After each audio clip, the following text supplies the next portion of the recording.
Not always the most fun team to talk about, especially when we're bringing up memories. But Boston. Let's talk Bruins offseason and let's look back on a key moment in Saber history that involves the Bruins that I will argue the Sabres have still not recovered from. We're comparing the Sabres and the Bruins coming up today here in the Locked On Sabres podcast.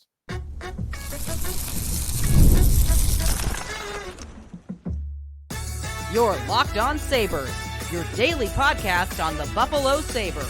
Part of the Locked On Podcast Network, your team every day.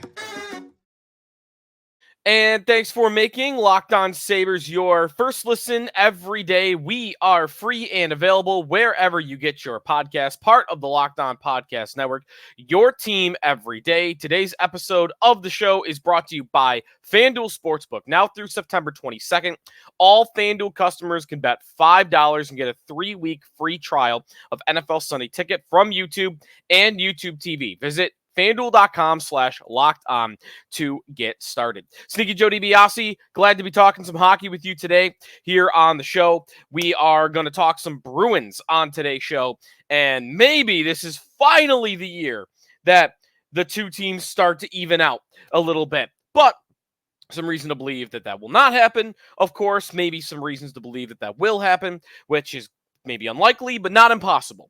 We've been waiting for it for a long time. One of these years, they are going to age out. It's tough to keep predicting it. I mean, it's hard to think it will happen. Eventually it will, but at this point in time, the Bruins seem to be going pretty strong still. We'll get into their additions and their subtractions, and we'll talk some Sabres and Bruins memories coming up on today's show. If you want to reach out, you got a memory between these two teams or these other teams we're talking about in the Atlantic Division as we're going team by team in the Atlantic, you can do that by hitting us up on our text line. If you're not already a subscriber, if you're not already a texter with us here on Locked On Sabres, you can sign up by going to joinsubtext.com/LockedOnSabres. And as always, be sure to check our show out on YouTube. You can subscribe to us on YouTube, throw a comment in the comment section there. We last show talked about the Lightning, and I mentioned on that show that everybody that was texting in about memories, Sabres and Lightning, were going to the Ilya Lyubushkin goal. Overtime goal in a playoff race, unexpected hero, shorthanded, breakaway. How did that happen? Beats Andrei Vasilevsky. Great memory. How did I forget another famous Saber Lightning memory that I can't believe I forgot because I am the self-declared president of the Maxim Afinogenov fan club. Max Afinogenov's spinorama goal, roll the highlight reel that RJ coined, was in Tampa against the Lightning, spinning like a top. Athletically, it might be the most impressive goal in Saber history. I wouldn't call it the biggest goal in Saber history. It's in the regular season in like December. But if you told me, hey, what's the coolest goal in Saber history? That might be number one. And that happened against the Tampa Bay Lightning. So how could I forget? Apologies, as again, I might have to take a suspension from being the president of the Afinogenov fan club for a while because I forgot that one. Today, not going to be as positive when it comes to the memories, Sabres and Bruins. But you could. The good Saber Bruins memories are from long ago. We'll talk lots of Bruins today here on the show. And there's one memory in particular that I want to spend a lot of time with.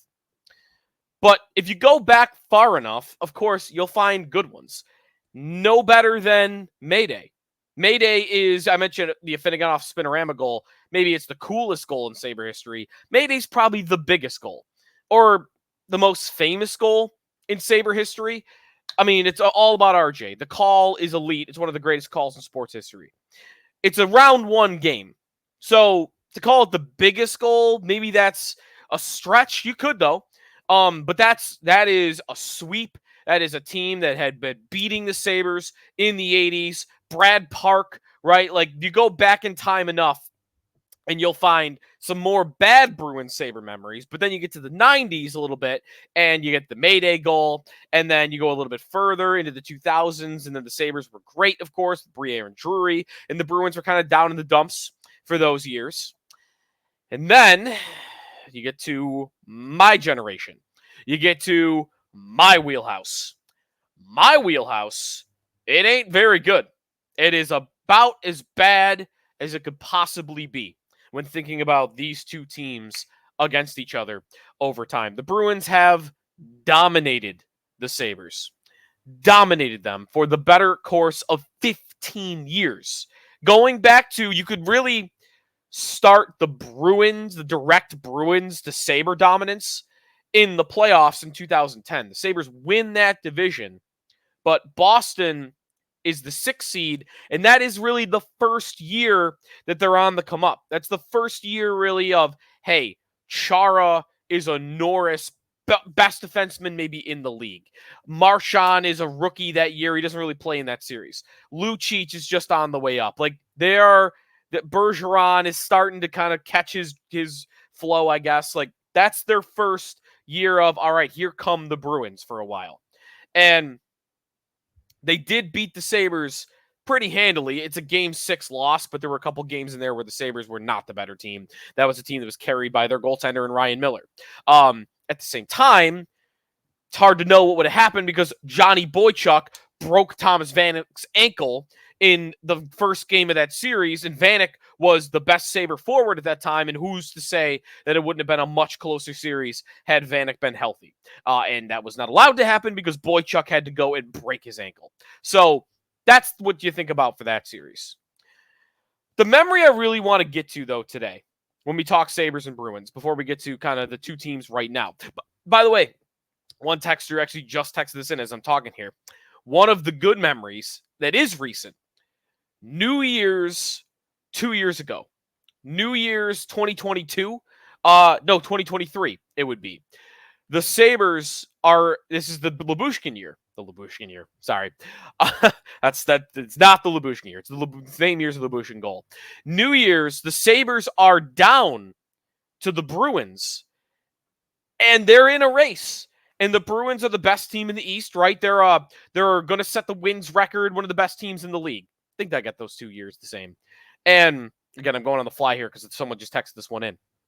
And the two things I remember about that game, it's in Boston where they never win. And we were thinking, all right, is this team different? Is this team actually good? And there they go into Boston. And the goal that ties it. Remember the goal that ties it? Dahlin on purpose. What a play it was. Ices the puck on purpose. Alex Tuch he's running the route, right? He's running the go route. It's a downfield pass. Dahlin throws it off the boards. Tuch beats everybody to it because he's super fast. And Cousins sees Tuch shooting the gap or shooting to the space. Cousins comes in behind him. So it goes Dahlin down the ice off the boards. Tuch gets there first. Behind the back pass to Cousins, who rips a one-timer for the goal. Sabres tie it. What a goal. Then we go to overtime. And Dylan Cousins steals Patrice Bergeron's lunch money, sends him into retirement but you could say, not really, but kind of, steals his lunch money.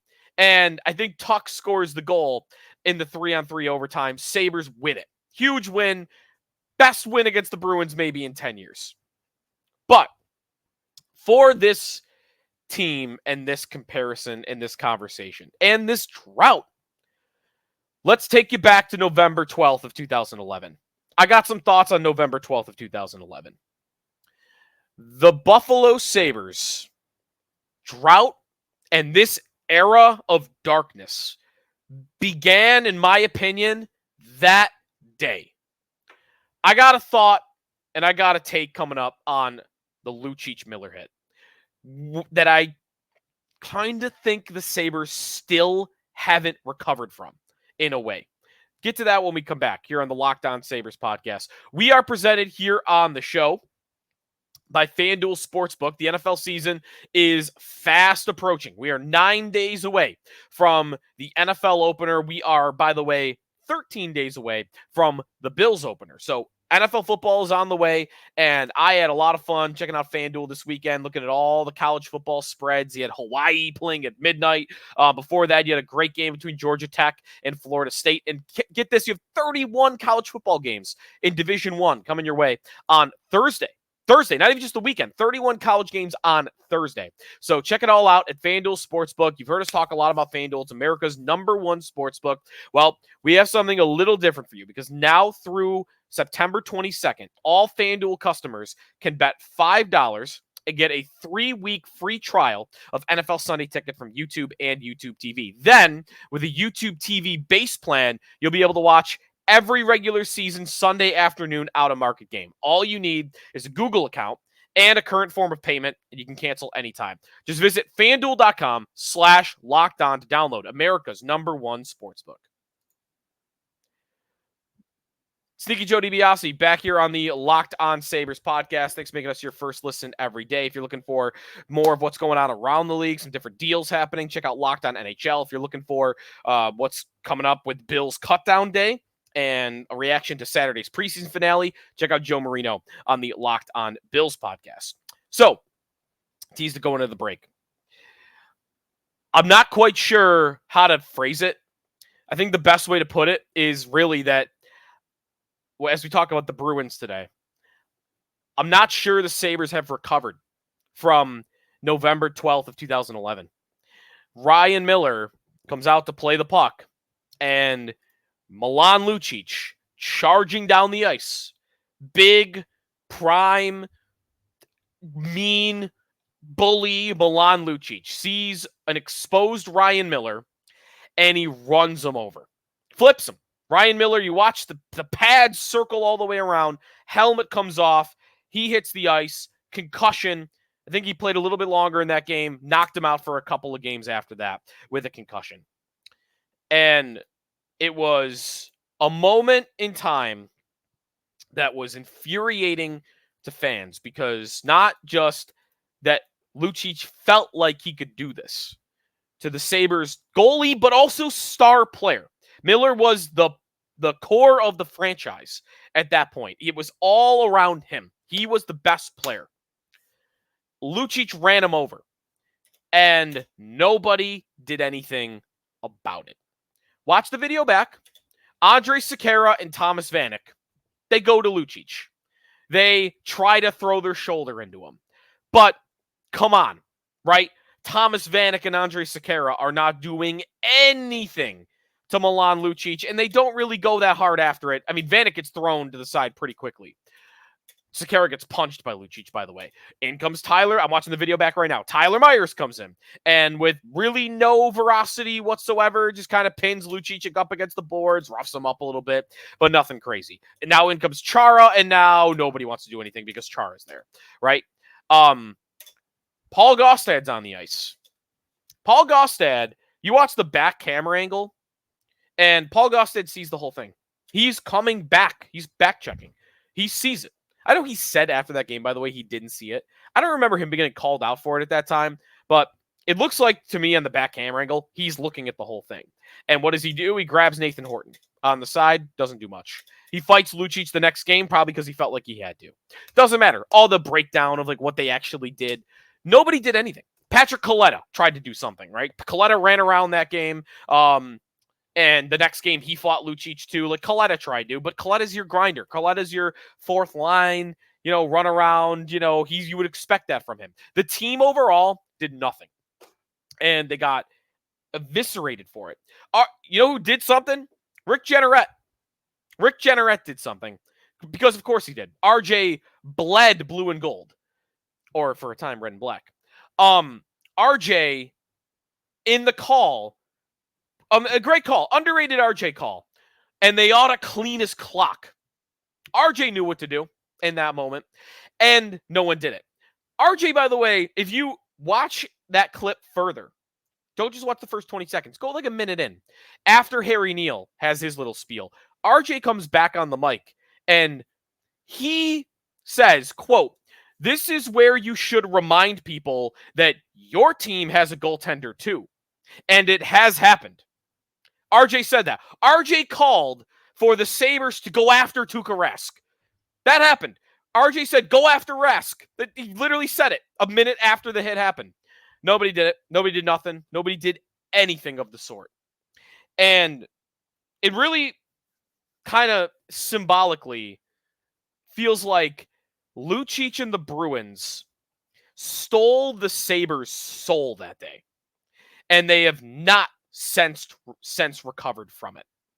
I know. It is not the reason they still are missing the playoffs. I'm well aware of that. I know it isn't. It's more of a symbolic moment in time in Sabre history than it is actually, this thing is still the reason why they're not what they are. They're not good enough. But isn't it kind of funny that they've never been good since then? They've never, and often it's a complaint of Sabre fans, I think, that the Sabres are too soft or that they don't really have any bite to them. And you could argue that was the day that all began. I mean, they weren't necessarily a big, tough-nosed team before that, really, since Ted Nolan. But maybe that was the day that it just kind of all recognized that was the case. Darcy Regier reacted to it. He decided I was going to go sign John Scott and go trade for Steve Ott after that happened. Get bigger and tougher to play, just to beat up the Bruins. And that started, maybe that was the first step towards the team getting bad, was they decided that moment, hey, the way to beat the Bruins is to fight the Bruins. Then they brought in fighters that couldn't play hockey very well, and the team got really bad really quick, and then the tank started, and then you know the rest of the story. They've never been back since. Isn't it a coincidence, though? Isn't it funny that since that day, I looked it up, since November 12th of 2011, the day Lucic ran over Miller, since that day, the Boston Bruins have the best win percentage in the National Hockey League. They have 548 wins in 912 games. Best win percentage in the NHL. And the Buffalo Sabres, since November 12th of 2011, have the worst win percentage in the NHL. 349 wins. Kind of the way it works, right? They stole the Sabres' soul that day. They're the most successful team, or I shouldn't say that. I should say they're the winningest team by win percentage in the NHL since that day. Sabres, dead last. They stole the Sabres' soul that day, and the Sabres have not gotten it back yet. And I don't know what it's going to take to get it back. It's going to just take them having a good team. That's all it's going to take. I've heard this about July 1st of 2007. I've heard, and I don't disagree with that either, that the Sabres still haven't really recovered from losing Briere and Drury 2007. July 1st, 2007. You could also say they still haven't really recovered from Lucic running over Miller. I think you could say it in a sense. You got to be responsible if you're going to say it, but you got to kind of couch it a little bit. But has anyone, I don't know.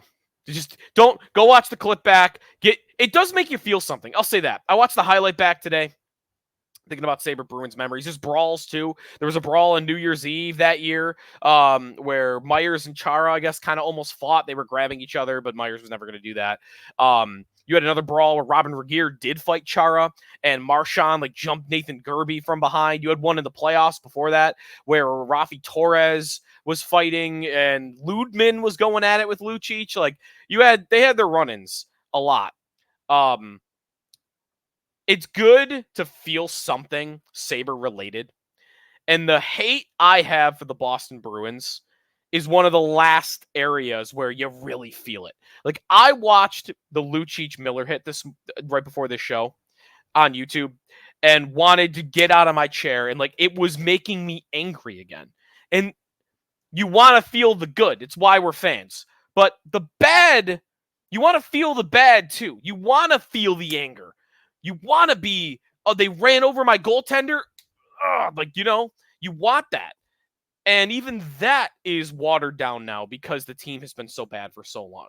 And watching that clip reminded me of how I felt at the time, which was, the Sabres were coming off two back-to-back playoff berths. We probably still felt pretty good about them. I don't remember how the first month of that season was going. And then that happens, and your team does nothing to respond to it. And just thinking back of what those weeks were like, it was a hellscape around here. It was a hellscape because just how could you let that happen? How could you let that happen? Still haven't recovered from it. in a way. When we come back, what's the Bruins offseason look like? And we'll get more to the present day. How far back are the Sabres? Well, I don't have great news for you. Boston just spent the most money in free agency that they ever have in a single offseason. And I'll tell you who they got and why I still believe the Bruins are going to be really darn good this year. I do not believe the way I did last year. Last year, I thought they could be on the way down. This year, I don't think that's going to happen. That's coming up here on the Locked On Sabres podcast. We are presented here on the show by eBay Motors. Passion, drive, and patience. The winning formula for winning championships is also what keeps your ride or die alive. eBay Motors has everything you need to maintain your vehicle and level it up to peak performances. Superchargers, roof racks, exhaust kits, LED headlights, and more. Whether you're into speed, power, or style, eBay Motors has you covered. With over 122 million parts for your number one ride or die, you'll always find exactly what you're looking for. And with eBay Guaranteed Fit, your part is guaranteed to fit your ride every time or your money back. Because with eBay Motors, you're burning rubber, not cash. With all the parts you need at the prices you want, it's easy to make your car the MVP and bring home huge wins. Keep your ride or die alive. ebaymotors.com. Eligible items only. Exclusions apply. eBay Guaranteed Fit only available to U.S. customers. Back here in the Locked On Sabres podcast, we are talking Sabres and we're talking Bruins as we go team by team in the Atlantic Division. Next up on that team by team analysis is the Bruins. This offseason, they did some work. They spent $92 million this offseason, and that is the most the Bruins have ever spent in free agency. Now that's total. That's not per year, $92 million. Total contract value of $92 million. That's the most that they've ever given out. Most of it is two players. The Bruins, actually, before we do the ads, let's do the subtractions. Who were they replacing? Because last year, big replacements, right? Patrice Bergeron out the door, and the center group was looking real thin real quick. What did they do? They filled it in. Pavel Zacha, they Morgan Geekie, like they got there. They got there filling in. This year, out the door, Linus Ullmark to Ottawa in a trade that did fetch them a first-round pick back, but salary stuff, they had to get rid of Ullmark. Ullmark to Ottawa, who had been Vezina winner last year, 2 years ago, and then this past season, more of a split with him and Jeremy Swayman. Jake DeBrusk, gone. Middle six winger to Vancouver. Matt Grzelcyk, bottom four defenseman. He goes to Pittsburgh. And then some depth role players, veteran guys who are on one-year contracts. Pat Maroon to Chicago. James Van Riemsdyk, Kevin Shattenkirk have not signed anywhere. So, modest players to replace. Not nothing. Who do they replace them with?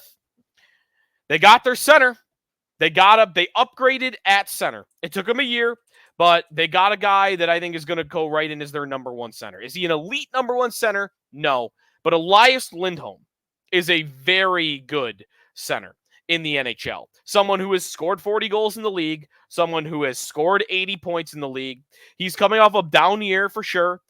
44 points in 75 games. Year before that, 64 points in 80 games. He's a good defensive center as well. So all around, really good. He finished second in the Selke voting back in 2022. He had Selke votes in 2023 and also 2019 and 2020 also. So 4 times he's had Selke votes. He almost won it in 2022, finished second.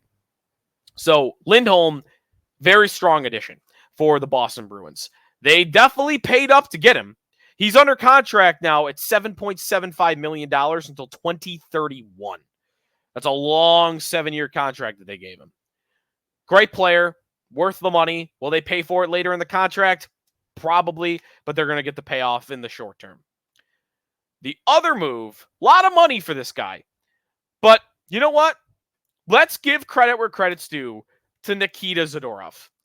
Nikita Zadorov has really made himself a nice little career here in the NHL after kind of spending, I would say, his first couple of years post-Sabres as a bit of a bottom pair guy. Since the really his last couple of years in the league, Zadorov has been relied upon more as a top 4 guy and even in some cases a top pair guy. Now, you look at some of his advanced stats, you look at evolving hockey, he's still not a very good defenseman. He's a guy that gets a lot of minutes, he's very physical, right? Big physical player, love him in the playoffs. He's a good defensive defenseman, he's so bad offensively that it really drags down, and he's so bad with puck movement and the like that it really drags down his overall results. Like I go to his evolving hockey page, and over the last 3 years, I got him as a 41 overall defenseman, 41st overall percentile. A lot of that, when you look at his chart, though, is one, he gets used a lot shorthanded, and he's not actually that good shorthanded. He also takes a lot of penalties, a ton of penalties. Otherwise, like 5-on-5, he's actually a pretty good player. 5-on-5, he's a pretty good player, and that's by the advanced numbers that he's a pretty good player. But he takes a ton of penalties, and he's not good shorthanded.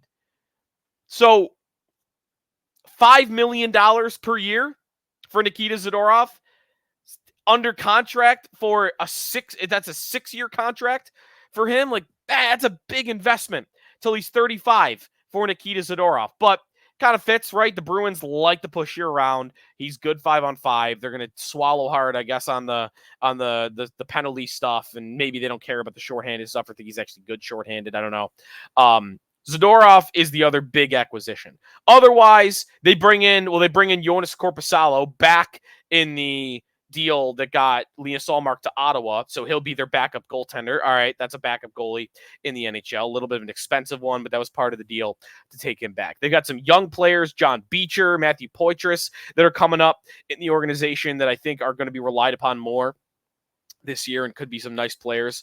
And the last thing to figure out about their offseason is Jeremy Swayman, star goaltender who will now be the number one, undoubtedly, with Linus Ullmark off to Ottawa. Swayman's a great goaltender. Top 10 in the league, maybe even top 5.